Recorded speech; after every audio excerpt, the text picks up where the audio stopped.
వాళ్ళు తరిగితే పరిగెత్తుతామా ఏంది? సమస్యలు తరిగితే పరిగెత్తుతామా? ఎదురు తిరిగి నిలబడదు. పక్షిరాజు పిల్లలకు వీపు మీద ఎక్కించుకొని తీసుకెళ్ళిద్ది. బాగా గూట్లో పెట్టి ఎక్కడెక్కడ మాంసం అంతా తెచ్చి నోటికి అందిస్తుంటే మా మమ్మీ మంచిది, మా డాడీ మంచోడని తింటుంటాయి. ఈకలు మొత్తం వచ్చి కూడా, రెక్కలు వచ్చి కూడా తింటానే ఉంటాయి కూర్చొని. ఇక మీ జీవితంతో మేము తేవటం మీరు తింటామా? ఇట్లా కాదు, మర్యాదగా మీరు ఎగరాలనుకొని తల్లి ఏం చేస్తుందో తెలుసా? దమ్మదా చిట్టి దారా వీపు మీద ఎక్కువ, నిన్ను సరదాగా టూర్కి తీసుకెళ్తుందా అని ఎక్కించుకుంటుంది. వీపు మీద ఎక్కుద్ది. వీపు మీద ఎక్కి పిల్ల కూర్చున్నాక తల్లి అలాగే వెళ్తుంటుంది, ఇంకా పైకి ఇంకా పైకి ఇంకా పైకి. పిల్ల మురిసిపోతుంటుంది, మా మమ్మీ రోజు ఆ గూట్లో బోరేస్తుంది, ఈరోజు మమ్మీ బయటికి తెచ్చింది సూపరో అని ఎగురుతా ఆనందంగా ఉంటుంది తల్లి వీపు మీద. పొయ్యి పొయ్యి పొయ్యి పొయ్యి పైకి తీసుకెళ్ళి ఆ రెక్కలు అలా దించేసిద్ది. రెక్కలు దించేస్తే పిల్ల ఏడ ఉంటుంది? ఆడ నుంచి కింద పడిద్ది. వామ్మో వామ్మో వామ్మో, మా అమ్మ దుర్మార్గురాలు ఏంది నన్ను ఇట్లా చేస్తుంది. నమ్మకంగా టూర్ అని తెచ్చి పైకి తీసుకొచ్చి వామ్మో వదిలిపెట్టి, బాబాయ్ చచ్చిపోతున్నా. అది సొంతంగా రెక్కలు ఆడించడం మొదలుపెట్టింది. చురుకైంది, రెక్కలు కదిలించి ఆ పై నుంచి కిందికి వచ్చేసరికే మధ్యలోని రెక్కలు ఉపయోగించడం మొదలుపెట్టి బ్యాలెన్స్గా నిలబడటం సాధన చేసింది.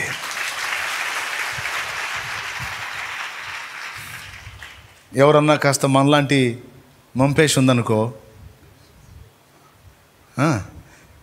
దాన్ని ఏం చేస్తుంది తెలుసా? తీసుకెళ్ళిద్ది, పైకి తీసుకెళ్ళి వదిలిద్ది.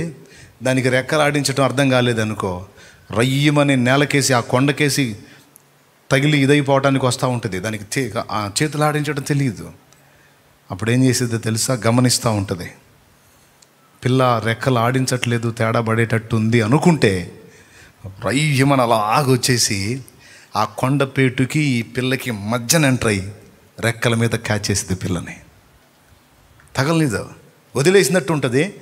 అయిపోయింది. మనకు కూడా చాలాసార్లు ఇలాంటి అనుభవాలు ఉంటాయి. ఇంక అయిపోయిందనయా, ఇంకెక్కడ ఉందనయా, ఇంకేముందనయా. వాళ్ళ దెబ్బకు నాకు కూడా ఏదో ఒకటి అయిపోయింది అన్నట్టు అయిపోయింది నాకు కూడా.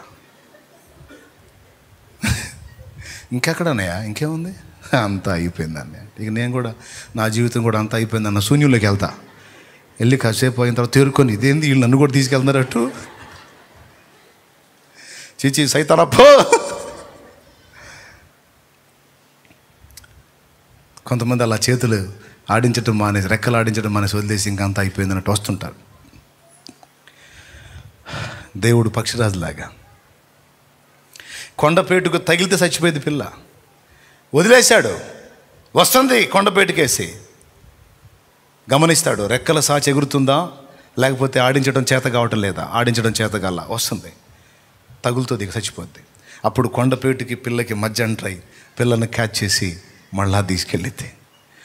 అప్పటిదాకా పైనుంచి అమ్మో మా అమ్మ చంపింది బాబాయ్ చచ్చిపోయి బాబాయ్ అనుకుంటా. మా అమ్మ దుర్మార్గాలు, మా మాట చేసింది, మా అమ్మ అన్యాయం చేసింది, నాకు ఎట్ట చేసింది అనుకుంటూ వస్తుంటుంది.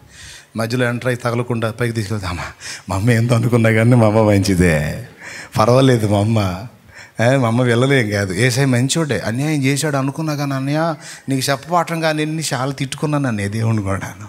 ఇటు చేశాడు అనుకోలేదని, ఎంత కార్యం చేశాడు అనుకోలేదు. అప్పుడే తిడతారు, మళ్ళీ అప్పుడే పొగుడుతారు. అయితే అంతటితో అయిపోలా, వదిలిపెట్టదు, ఇంకా పైకి తీసుకెళ్ళిద్ది, మళ్ళీ ఇంకా పైకి తీసుకెళ్ళి ఆడ వదిలిద్ది. అమ్మ దుర్మార్గాలు మళ్ళీ వదిలిపెట్టింది, బాబోయే నా పని అయిపోయింది. ఎలాగ అది దాని రెక్కలు సాచి ఎగిరిందాక దాని పని అంతే.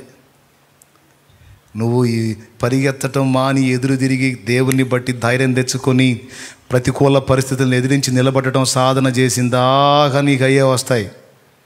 ప్రభువును బట్టి ధైర్యం తెచ్చుకొని ఏమన్నా రాని ఏమన్నా కానీ యేసు రక్తమే జై.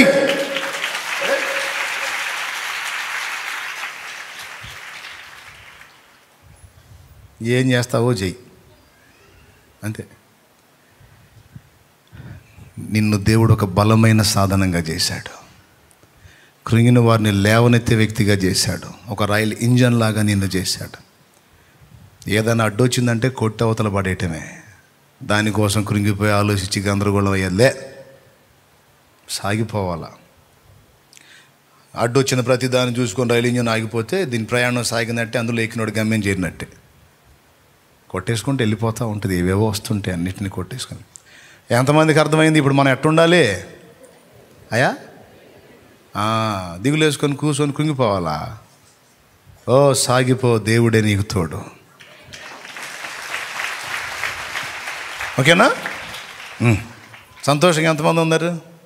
దేవుని పనికి మనం పూనుకునేటప్పుడైనా, మన దైనందిన జీవితంలో వ్యక్తిగత విషయాల్లో దేవుణ్ణి అడిగినప్పుడైనా, నీవు సిగ్నల్స్ అడిగితే, సూచనలు అడిగితే దేవుడు సీరియస్ కాడు, కోపపడడు, అసహించుకోడు.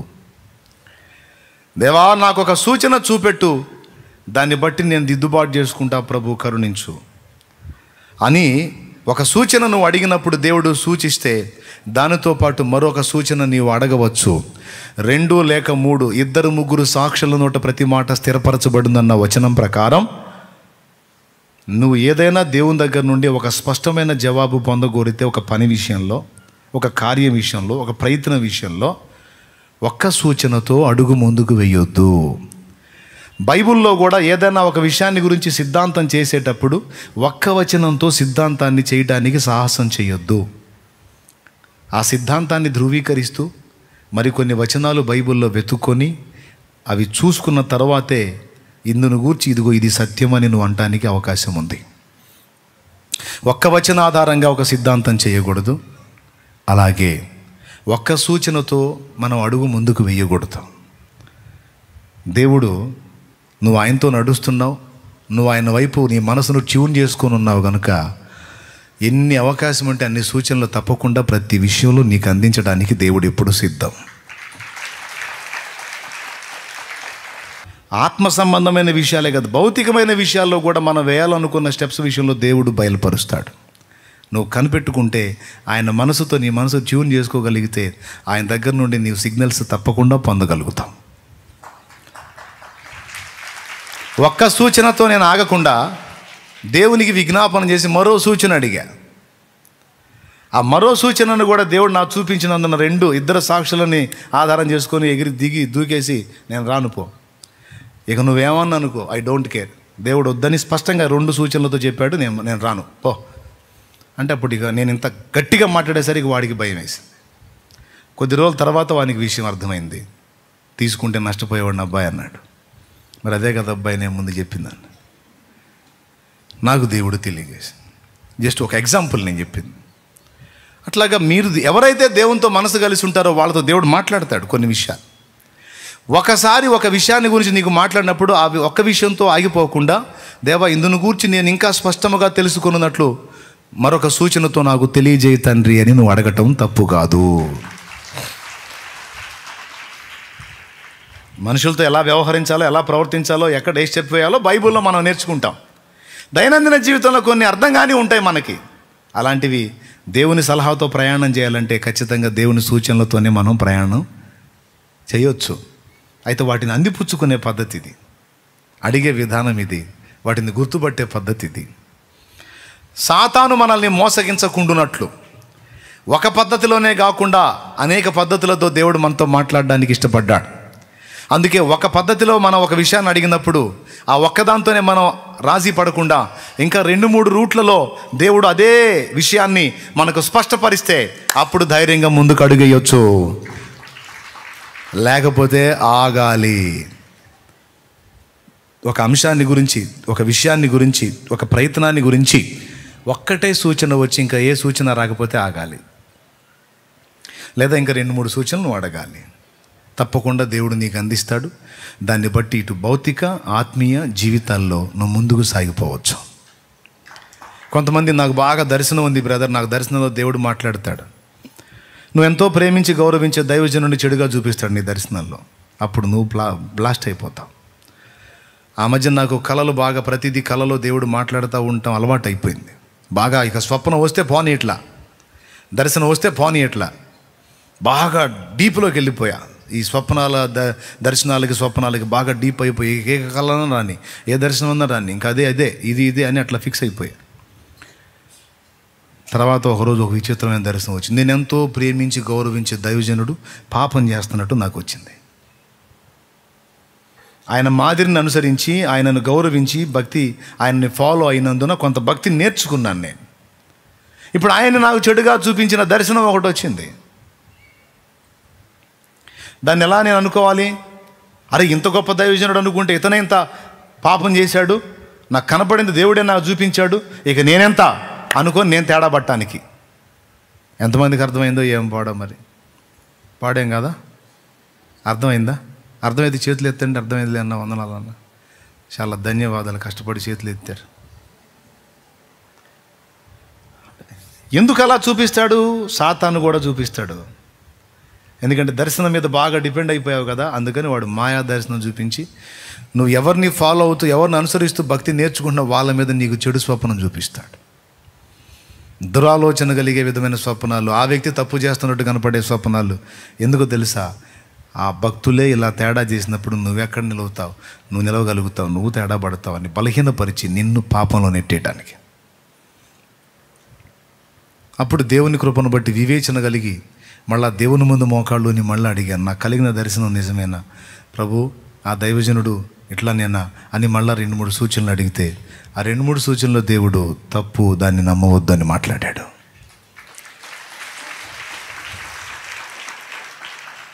అప్పుడు సరి చేసుకున్నా. ఇది మీకెందుకు చెప్తున్నానంటే వాడు అలా చేస్తాడు, మోసం చేస్తాడు. మాయా స్వప్నములు, మాయా దర్శనములు, మాయా ప్రవచనములో, మాయా ప్రేరణలో, మాయా స్వరములో వాడు వినిపించగలుగుతాడు, కల్పించగలుగుతాడు. మోసపోకూడదు. వివేకము గలవారమై, వివేచన గలవారమై ప్రతి విషయమందు జాగ్రత్తగా అడుగులు వేయాలి. దేవుని దగ్గర అడిగి అడుగులు వేయటం మంచిదే, కానీ ఒక సూచనతో కాదు, ఇక 2-3 సూచనలు. 2-3 సూచనలు దేవుడు ధృవీకరిస్తాడు. ఆ తర్వాత ఇప్పుడు అమ్మాయికి పెళ్లి సంబంధం చూసావు, ఉదాహరణకి అడుగుతున్నావు, లేదా అబ్బాయికి అడుగుతున్నావు, బాగా దేవునితో కనెక్ట్ అయి ఉన్నావు, నువ్వు స్పష్టంగా చూపిస్తేనే అడిగేయాలని ఫిక్స్ అయిపోయావు. పిల్లల జీవితం, భవిష్యత్తు బాగుండాలి ఇష్టపడ్డావు, దేవుడు చూపించాడు. ఓ పర్సన్ చూపించాడు, ఒక సూచనతో ఆగకూడదు, ఇంకా 2-3 సూచనలు అడగాలి. ప్రభా నువ్వు చూపించావు, ప్రేరేపించావు, మంచిదే, ఇంకా ఇది నేను నిర్ధారణ చేసుకున్నట్లు ఇంకా నాకు ఇంకో సూచన చూపించు ప్రభా నువ్వు అడగొచ్చు. నీకు క్షేమం కలిగినట్లు దేవుని చిత్తం అయితే దేవుడు అది చూపిస్తాడు. కొంతమంది అసలు ఏం పట్టించుకోకుండా అయ్యా ఏమైనా కానీ విశ్వాసంతో అడిగేస్తున్నా, నువ్వే చూసుకొని ఎగిరి దూకుతాయి. అదొక ఎత్తు. దేవునికి మహిమ. మంచి కానీ చెడ్డ కానీ ఏమన్నా కానీ నాకేం తెలియదు, ఇవన్నీ అడుక్కుంటా నేనే అడుగు కూర్చునేది తండ్రి, నా వల్ల కాదు, నువ్వే చూసుకొని ఒక్కడ అన్నీ ఆయనకి అప్పచెప్పి ఎగిరి దూకుతారు. ఇక ముంచినా నువ్వే, తేల్చినా నువ్వే, అదొక టైపు. మళ్ళీ అట్లా కాకుండా దేవునితో నీకు సత్సంబంధం ఉంటే ప్రతిదీ దేవుని దగ్గర నుండి అడిగి పొందుకోవటానికి నీకు సమాధానం ఉంది. జస్ట్ రెండింటి మీద నీకు పోల్చి చెప్పే కదా, దాన్ని బట్టి నువ్వు అర్థం చేసుకో. ఫస్ట్ వాక్యంతో ఎక్కువ మమైక్యం కావడానికి ఇష్టపడండి. వాక్యాన్ని కూడా సరిగా నిర్వచించుకోవటం నేర్చుకోండి. వాక్యాన్ని కూడా వంకర దిప్పి బోధించే వాళ్ళ మాటలను నమ్మకండి. Okay right. ఇంకేంటి మరి? ఇంతే సంగతులు. చిత్తగించవలెను. ప్రార్థన చేయి ఈరోజు.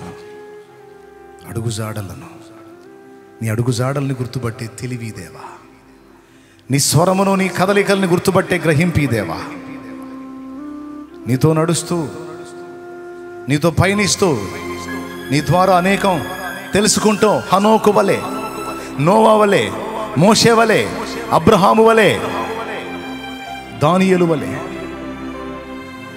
నీతో నడుచున్నట్లు నాకు శక్తిని, నీతో నడుచున్నట్లు నాకు శక్తిని ప్రభు. నీ భాష గుర్తుపట్టాలి, నీ కదలికలు గుర్తుపట్టాలి, నీ స్వరమును గుర్తుపట్టాలి, నీ సూచనలు పసిగట్టాలి.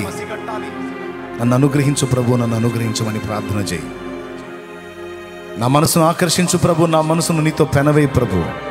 నా దృష్టి ఎల్లప్పుడూ నీ మీదనే ఉంచున్నట్లు నాకు సహాయం చేయి ప్రభు. నా మనసు ఎల్లప్పుడూ నీ మీదనే ఉంచినట్లు సహాయం చేయి ప్రభు అంటూ ప్రార్థన చేయి. తన సమస్త చిత్తమును నీకు వెల్లడి చేసి జయ జీవితాన్ని నీకు ఇచ్చి నడిపిస్తాడు. ఎన్నో పరిస్థితులు, ప్రతికూలతలు ఎదురైతే కృంగిపోతున్నావా? ఒక పెద్ద ట్రైన్ ఇంజన్ లాగా నిన్ను రెడీ చేసి పెట్టాడు దేవుడు. నువ్వు ఒక్కడి జాగ్రత్తగా చూసుకోరు, ట్రాక్ తప్పకుండా చూసుకో. వాక్యాన్ని మీరిన పనులు చేయకుండా జాగ్రత్త పడు. వాక్యపు క్రమంలో నడుచుకోవటం సాధన చేయి. వాక్యపు క్రమంలో ప్రతి విషయం చూసుకుంటూ జాగ్రత్తగా, దేవుని ఆత్మకు దుఃఖం కలిగించకుండా జాగ్రత్తగా అడుగులు వేయడం సాధన చెయ్యి. ఇక నీ ముందు ఏది నిలబడిద్దో నేను కూడా చూస్తా. ట్రాకు తప్పనంత వరకు రైలుకు ప్రమాదం లేదు. ఏది అడ్డొచ్చినా దూసుకొని వెళ్ళిపోయింది కొట్టేసి. ట్రాక్ తప్పినప్పుడు మాత్రమే రైలుకు ప్రమాదం తప్ప పట్టాల మీద నిలిచి ఉన్నంత వరకు రైలు బండికి ప్రమాదం లేదు. దూసుకెళ్ళిపో, కృంగిపోవాకో, సైతానుకు లొంగిపోవాకో, దిగజారిన మాటలు మాట్లాడవాకో. యెహోవాకు జయం, ఆయన బిడ్డవైన నీకు నాకు మనకి జయం. యెహోవా ఖడ్గం, దేవుడు మనకిచ్చినది వాక్య ఖడ్గం. ప్రార్థన చేయి. దేవా, చాలా స్పష్టమైన రీతిని నాతో నువ్వు మాట్లాడావు ఈ వేళ, నీకు స్తోత్రం అంటూ ప్రార్థన చేయి. నువ్వేం నేర్చుకున్నావో, నువ్వు ఇక ఎలా దిద్దుబాటు చేసుకుంటున్నావో, కృంగిన స్థితి నుంచి ఎలా లేవనెత్తబడ్డావో ఇక ధైర్యం తెచ్చుకో. నువ్వు సున్నితంగా ఉన్నంత వరకు నీకు దెబ్బలు తగులుతానే ఉంటాయి. నువ్వు గట్టిపరచబడాలి, నువ్వు రాటుదేలాలి, నువ్వు అన్నిటిని తట్టుకొని నిలబడే శక్తిలోకి రావాలి. నేర్పుకుంటున్నాడు దేవుడు నీకు. దేవునికి కృతజ్ఞతలు చెప్పు. స్తోత్రం, స్తోత్రం, స్తోత్రం. అందరూ కూడా చేయండి ప్రార్థన, ఎలుగెత్తి ప్రార్థన చేయండి. నాన్న చెయ్యి, మోకాళ్ళు వేసి ప్రార్థన చేయండి. నువ్వు కూడా, దేవా నన్ను లేవనెత్తు ప్రభువా, నేను నీ బిడ్డని ప్రభువా, నేను నీ సాక్షిని ప్రభువా, నన్ను లేవనెత్తు ప్రభువా, నేను కూడా నీతో నడవాలి ప్రభువా. నా జీవిత యాత్రలో కూడా ఎన్నో అవరోధాలు ప్రభువా, ఎన్నో అడ్డంకులు ప్రభువా, వాటన్నిటినీ దాటుకొని వెళ్ళాలి. కృంగిపోయి ఆగిపోకూడదు, నిరుత్సాహపడకూడదు.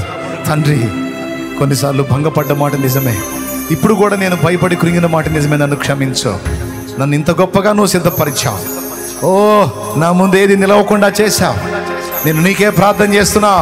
ఈరోజు నా ముందు సమస్యగా ఉండి నన్ను కృంగదీస్తున్న సమస్య యేసు నామములో ఎత్తి అవతల పడవేయబడునుగా. ఆమేన్. నేను ప్రార్థన చేస్తున్నా. నా దేవుడవు, నా బలవంతుడవు, యాకోబు బలవంతుడవు, షాలేము రాజు బలవంతుడవు, ఈరోజు నా బలవంతుడవు కూడా నీవే ప్రభువా. నీకు స్తుతి, స్తుతి, స్తుతి, స్తుతి, స్తుతి, స్తుతి, స్తుతి, స్తుతి.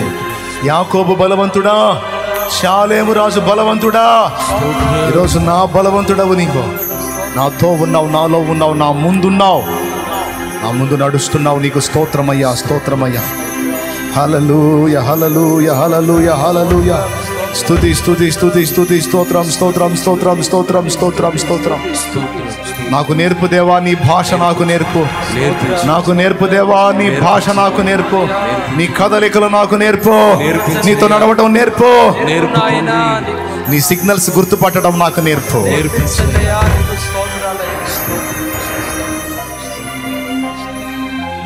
ప్రియులారా, పట్టాల మీద ఉన్న రైలు రెండు గుర్తుపెట్టుకోవాలి. ట్రాక్ తప్పకూడదు. రెండవది, అధికారి ఇచ్చే సిగ్నల్స్ రెడ్డా, గ్రీనా, ఆరెంజా. దేవుడు నీకు అధికారి. కొన్నిసార్లు కొన్ని ప్రయాణాలు, కొన్ని ప్రయత్నాలు, కొన్ని విషయాలు నువ్వు చేపట్టేటప్పుడు రెడ్ సిగ్నల్ ఇస్తాడు, వద్దు అని ఆగిపోవాలి. కొన్నిసార్లు ఆరెంజ్ ఇస్తాడు, సిద్ధంగా ఉండు, ఇక ఇప్పుడు దూకాలి నువ్వు అని. కొన్నిసార్లు రెడ్, ఆరెంజ్ రెండు తీసి గ్రీన్ ఇస్తాడు, సాగిపో అని. దేవుడు నీకు గ్రీన్ సిగ్నల్ ఇచ్చి సాగిపో అన్న తర్వాత ఇక ఏది ఎదురొచ్చినా లెక్క చేయొద్దు. వెళ్ళిపో, వెళ్ళిపో, సాగిపో. దేవుడే నీ తోడు. దేవుడు నీ గ్రీన్ సిగ్నల్ ఇస్తే ఆపేదెవడు, అడ్డగించేదెవరు? ఒకవేళ ఆయన రెడ్ సిగ్నల్ ఇస్తే ఆగు, ఆయన ఆరెంజ్ సిగ్నల్ ఇస్తే సిద్ధపడి ఉండు, గ్రీన్ ఇస్తే వెళ్ళిపో ముందుకి.